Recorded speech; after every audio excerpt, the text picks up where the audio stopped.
Have you ever watched your favorite cartoon character and wondered, how does a simple drawing learn to run, jump, and talk? It seems like magic. One moment it's just lines on a page, and the next it's alive, telling a story and making you laugh. But it's not magic. It's a brilliant combination of art and science. Think about any animated movie you love. Whether it's a classic hand-drawn cartoon or a modern computer-generated blockbuster, you are watching a world full of movement and life.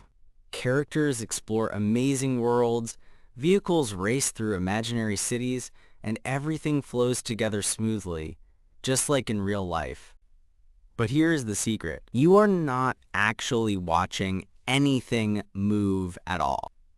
Not really. What you're really seeing is a series of completely still pictures, shown to you one after another, incredibly fast. This brings us to the hidden problem that the first animators had to solve. How do you take a stack of non-moving drawings and create the illusion of fluid, believable motion? A single drawing is frozen in time. It can't go anywhere or do anything. It's a snapshot.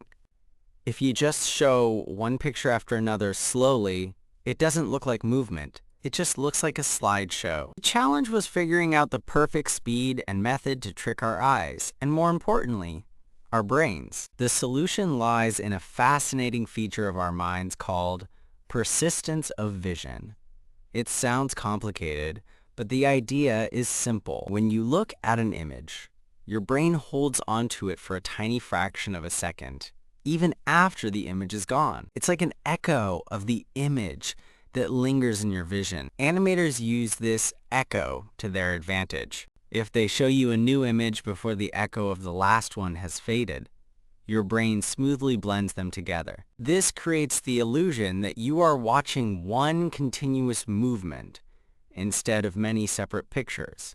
Have you ever made a flip book? It's the perfect example of this principle at work. You start with a stack of paper. On the first page, you draw a character. On the next page, you draw the character in a slightly different position.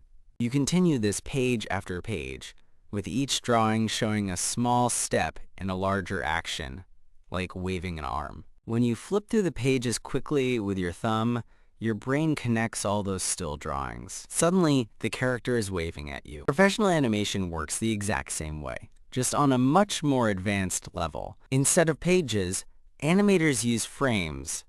A frame is just a single still image in a sequence. To create smooth motion, you need to show a lot of frames every second. Most movies and animations you watch are shown at a speed of 24 frames per second. That means for every 1 second of animation, you are actually seeing 24 individual drawings or images. For a 3-minute cartoon, that's over 4,000 individual frames that artists had to create. In the early days of animation, artists would hand draw every single one of those frames. They would draw on transparent sheets called cells, and then lay them over a painted background to create the final scene. It was an incredibly slow and careful process. Another clever technique is called stop motion. Instead of drawings, animators use real-world objects, like clay figures or puppets. They pose the figure, take one picture, and then move it just a tiny bit. Then they take another picture. They repeat this process thousands of times. When all the pictures are played back in order, at 24 frames per second, the clay figure appears to walk and talk on its own. Today, of course, computers have changed everything. Most animation is now done with something called CGI, or computer-generated imagery. Artists build characters and worlds inside the computer as 3D models. These models are like digital puppets that can be moved and posed. The animator sets key poses for the character, a starting position and an ending position. Then, the computer helps fill in all the frames in between, a process called tweening.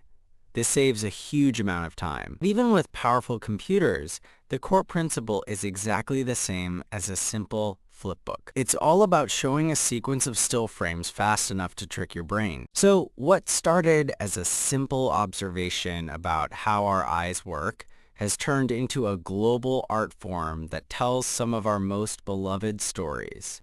Animation is the perfect meeting point of art and technology. It uses the science of perception to make the impossible seem real. Every time you watch a drawing come to life, you are witnessing a clever and beautiful trick played on your own mind.